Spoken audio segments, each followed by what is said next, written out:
Assalamualaikum warahmatullahi wabarakatuh. Saya Faikotus Zahro, mahasiswa Institut Agama Islam Syarifuddin, kelas 2D akan menyelesaikan tugas media pembelajaran dengan dosen pengampu Dr. Ahmad Ihwanul Muttaqin MPDI yang berjudul Perbedaan Kurikulum 2013 dan Kurikulum Merdeka. Langsung saja, kurikulum merupakan pedoman dalam menyelenggarakan pendidikan yang berisi rencana, peraturan, tujuan, bahan pelajaran, hingga metode pengajaran. Kurikulum pun dapat berubah-ubah, menyesuaikan dengan zaman dan perkembangan pendidikan. Indonesia sendiri telah mengalami pergantian kurikulum berkali-kali. Yang terbaru sekarang ada kurikulum Merdeka yang diluncurkan pada 2022 untuk menggantikan kurikulum 2013 atau yang sering disebut dengan K13. Selanjutnya, apa sih itu kurikulum K13? Kurikulum 2013 merupakan kurikulum nasional yang mulai diterapkan pada tahun ajaran 2013-2014. Tujuan kurikulum ini untuk mencetak generasi bangsa yang beriman, produktif, kreatif, inovatif, dan mampu berkontribusi bagi kehidupan masyarakat, bangsa, negara, maupun peradaban dunia.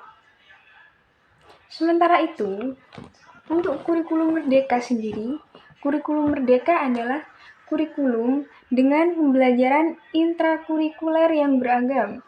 Konten dalam kurikulum Merdeka dibuat lebih optimal agar siswa punya cukup waktu untuk mendalami konsep dan menguatkan kompetensinya.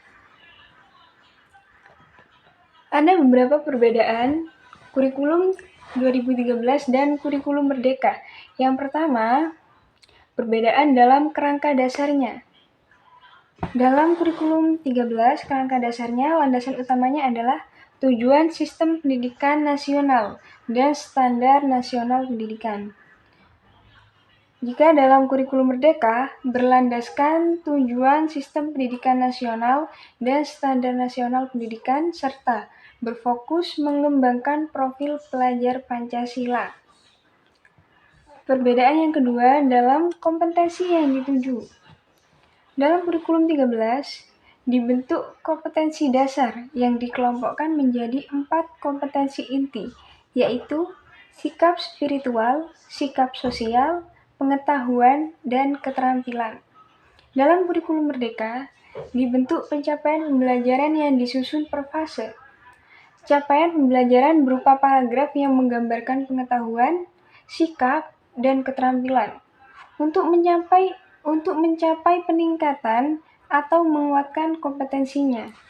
Dan perbedaan yang ketiga yaitu pendekatan pembelajaran.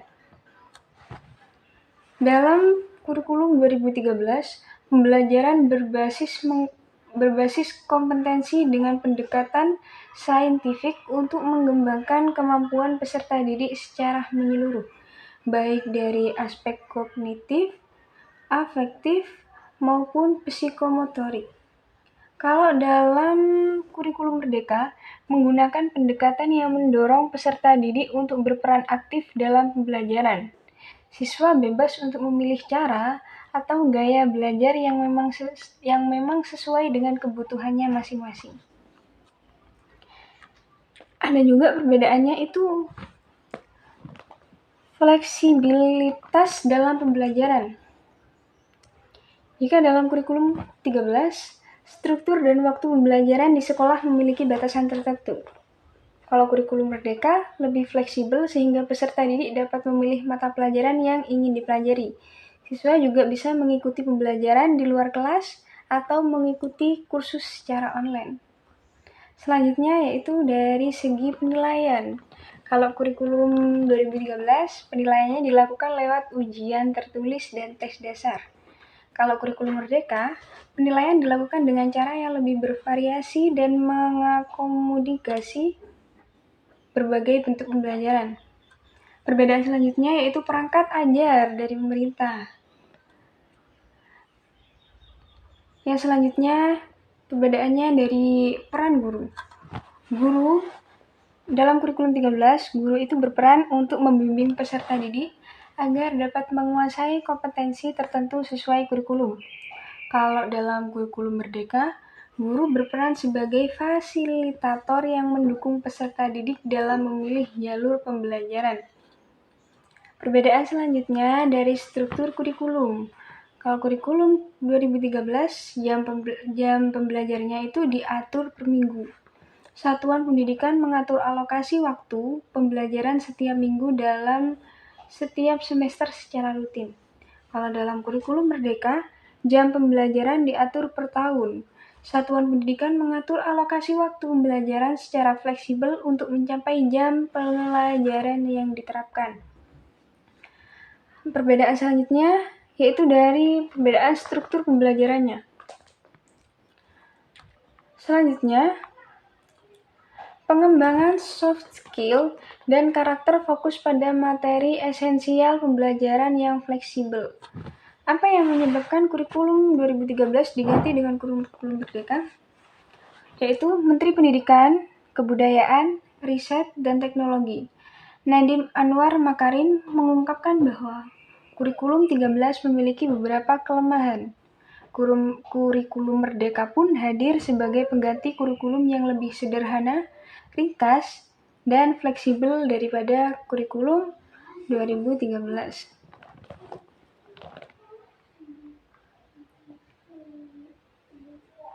Perubahan kurikulum juga berdampak dalam proses penilaian.